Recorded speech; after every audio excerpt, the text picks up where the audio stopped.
as I'm saying, church has been described in a very different manners and different ways. Do you know why? Because of who and how you've been taught over the long period. So people see church that, oh, like a vendor machine. So you put in the coin, Coca-Cola is come.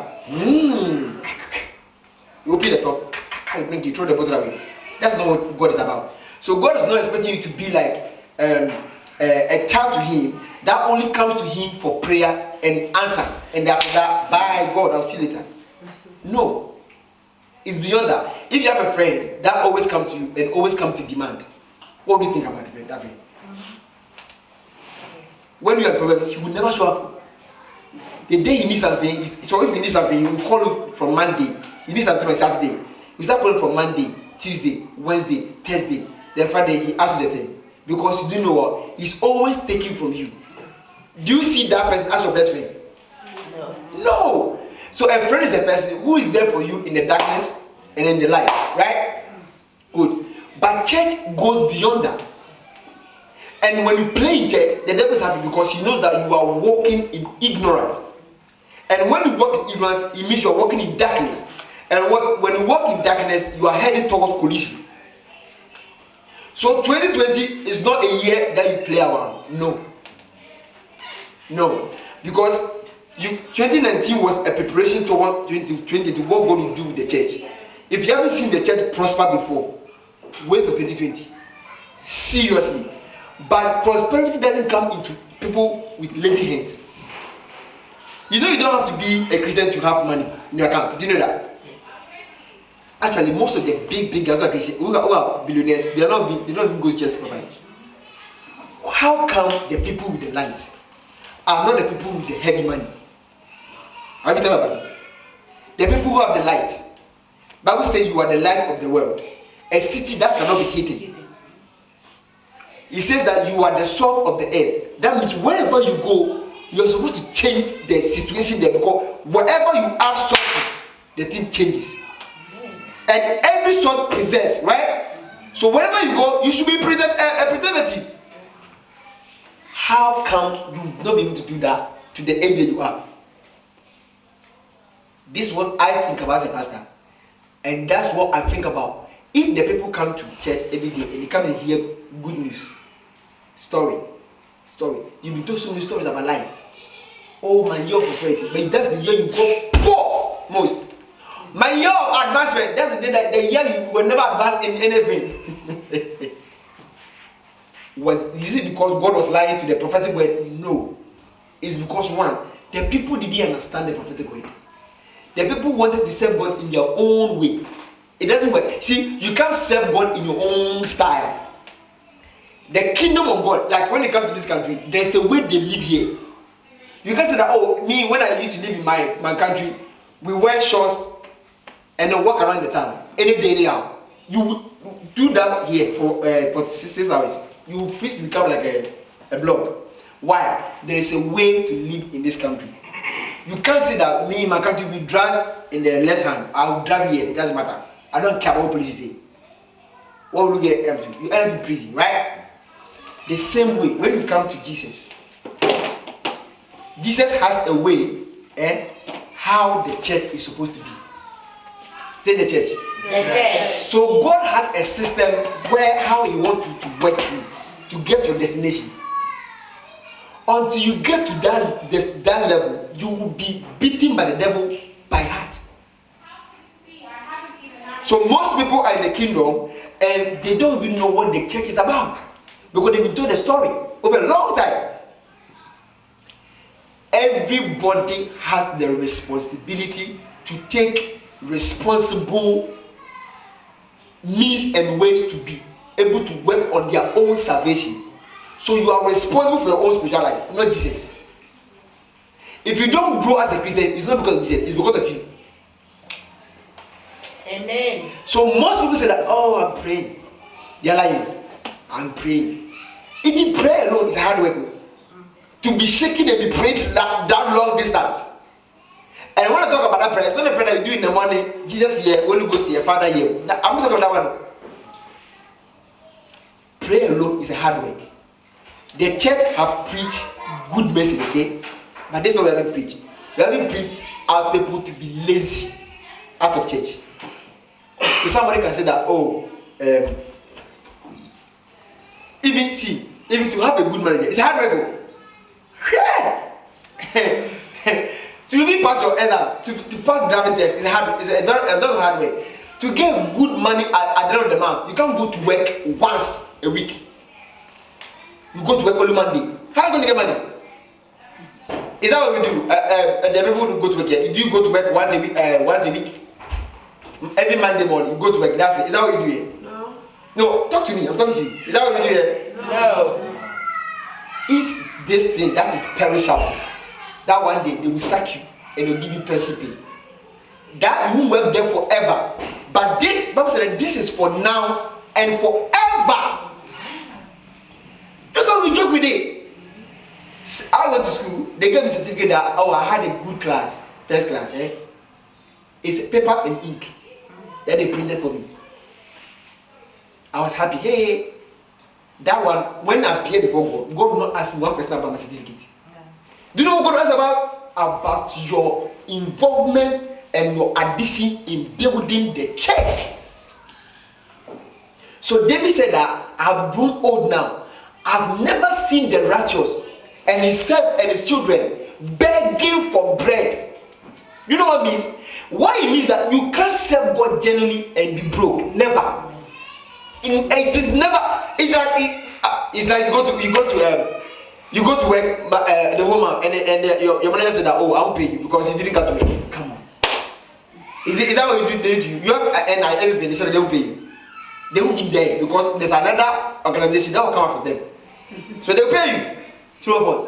True. Bible says in Hebrews 10, Hebrews says that God is not unjust to forget your labor of love. God is not what? Unjust. So there are two negatives, on and unjust. That means it's positive. That means God is a just God. Hallelujah. And because God is a just God, He makes sure that if He's a merciful God, He's also a God that chastises.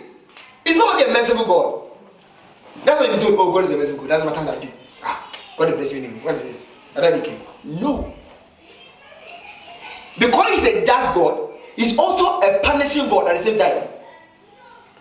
And He's a rewarder of them who are diligently seeking Him.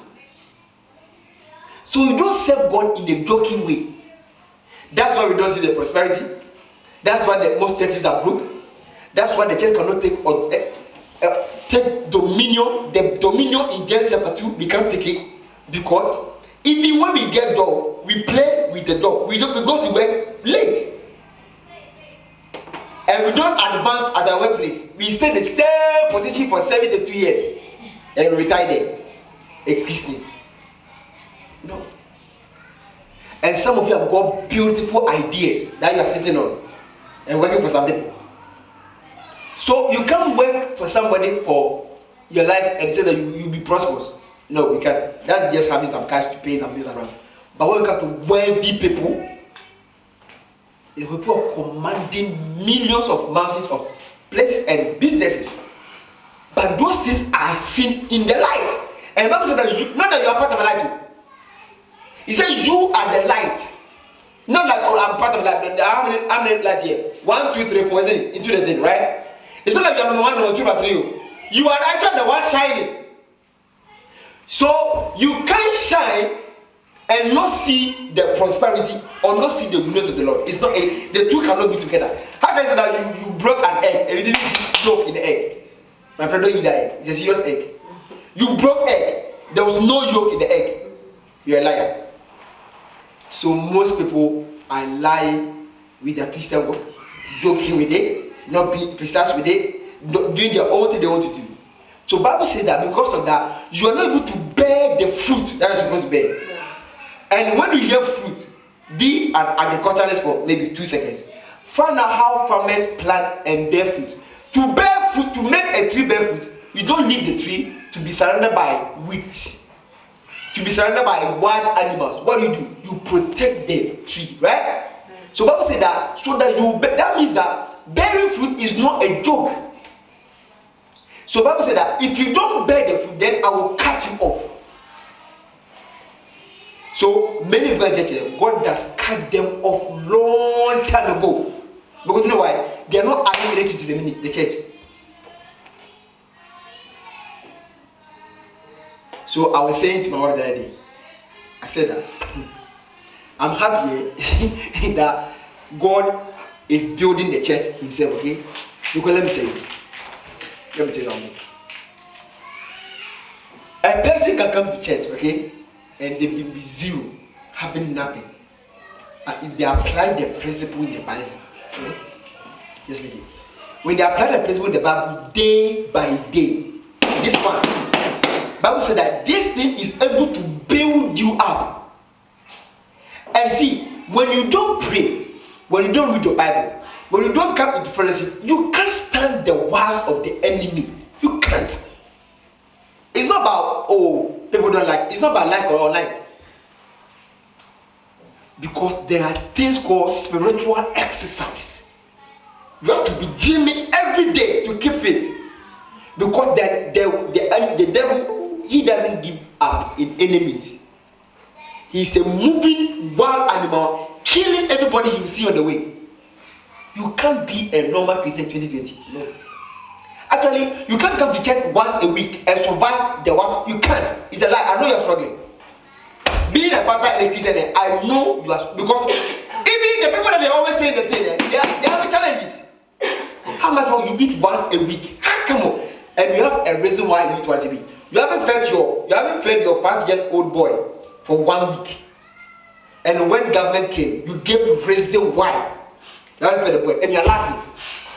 What do you think they'll put you? I'm asking you, people that work for social service, if the government comes, they haven't fed the child for 1 week and the child is about to die, what would they do to you? Do you know why? You are irresponsible, mother. Yeah, and if you are able to give them reason why they haven't fed the child, that's another level. You can't live on 1 meal a week. You will die. The cells in you will die. Your spirit that you say is the spirit of God, it will die off. Because the thing is a contention. So just say that the kingdom is now suffering. The balance is down. The devil is pulling the Christians. God is also pulling them. What to sustain you is not games and gimmicks and a year of kingdom prosperity. No.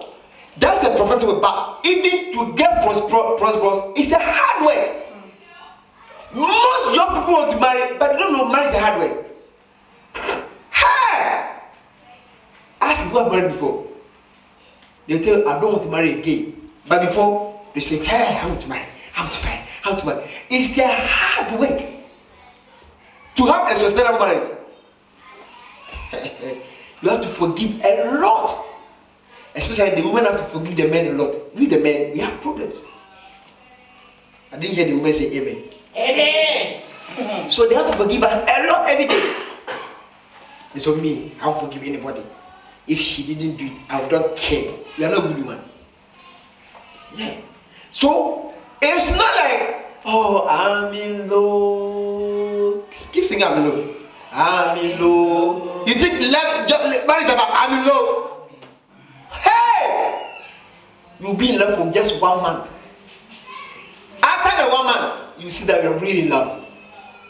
There you will see the behavior of the person you are married to. But that's what the hard work is. The hard work is not when everything is cozy for you. Laugh. No! That's not what the hard work when everything is down and you pick the marriage and you build it. It's not for jokers. You think love is about jokers? No! The kingdom is not for jokers. The kingdom is for people who want to move in advancing. Shout hallelujah. Hallelujah. So we are not, the kingdom is not just for jovial people. It's not there for people who just want to do that to their life. It's there for God to build people. Because let me tell you, even in your children at home, do you think He used to raise them up? No. Imagine you don't teach your child anything in the house.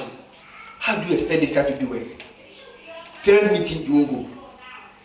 Parent evening, you won't go. Child meeting, you won't go. PTA, you won't go. How do you expect the child to do well? All that the child does is watching Papa Pig. That's why all that he knows in the house. How do you expect that child to grow and compete with people who have studied more than him or her. So they run and they come back problem and they all end up in the church. So the time you're supposed to preach, you have to now pray for them because somebody was not responsible at home. Are we here? Yes. So please, that kind of Christianity they told you that when you come to Christ, everything about you think is never true. Go to me everywhere. This is online. You go on YouTube. I'm saying. What did I say? I forgot it. I'm talking to you now. What was I saying before? About life. The Christianity that they told you that when you come to Christ, everything about you changes is a lie. I said it. Amen. When you meet Jesus, how Jesus I said it. Let me tell you why it's a lie.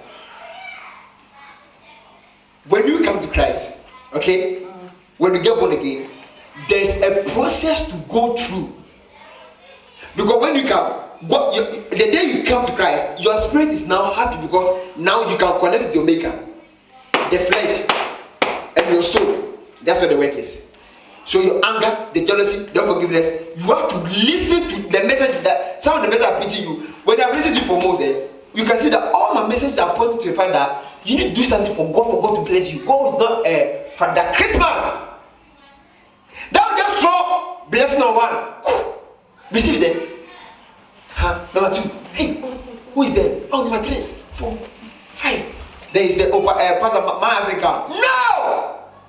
That is fetishism. That is called serving the idol worshippers. That's what they do. And you don't live your life in probability. One day, I'll be rich. You don't know me. You don't respect me. One day. You see my nice house. One day. 40 years. 45 one day. 50 years one day. Life is not about one day. Life is about taking opportunity at now and working towards it. That's true. Am I preaching? Yes. So you can say one day, Jesus will do wonders. Hey, please. How long have you been singing this song and your life hasn't changed? Christianity is a hard work. See, you have to fight to be a Christian. Because there are so many thousands of reasons why you should be in church. I'm telling you. If you look at the weather and you don't drive, you have children, dragging them in the winter. You think it's easy to come to church? Look at grandma's age. She had to drag herself. I went to visit her recently. She lives in a nice house. Hey, grandma is blessed. Say amen. Amen. Yeah. But you know, life is not like, you see, you play that thing. Is it damn or the thing that got the probability? You throw it in number 6 count, number 5 count. Dice, okay? That's not that. So I'm throwing. When 5 counts, it means that I'm about to shine. No. If you don't put, you see, that's why you've been preached wrong message for a long time. You've been told that just pray, and God will bless you. No. That's why your life has not been. You have not had any meaningful, tangible blessing from God. Christianity is not like that. It's about seeking God in yourself. See, when God comes in and He says that, if God appears now and says that He stands at the door, He says that, oh, who is doing the sound? Who is doing this one? Who prayed for the service today? Who have done this today? Who has given the service today? Everything you have done to make the service work, that is where your blessing is. It's not standing here and shouting and preaching and trying to tell people that you are more spiritual than them. No. Those people, look at their lives. Where does it go? I've been in church. So because I started church very long, I've seen the same that I'm telling you. People don't take things seriously. They don't go nowhere. You will see. I'm happy you guys are here. When the church becomes to grow bigger, you see that the things I keep teaching that people are not taking seriously. You see the same people coming for prayer like every day. What other people are being blessed? Because you know what? They think of the service. One day, we didn't have oil. I was thinking, how am I going to get when they come? Because I need to anoint people.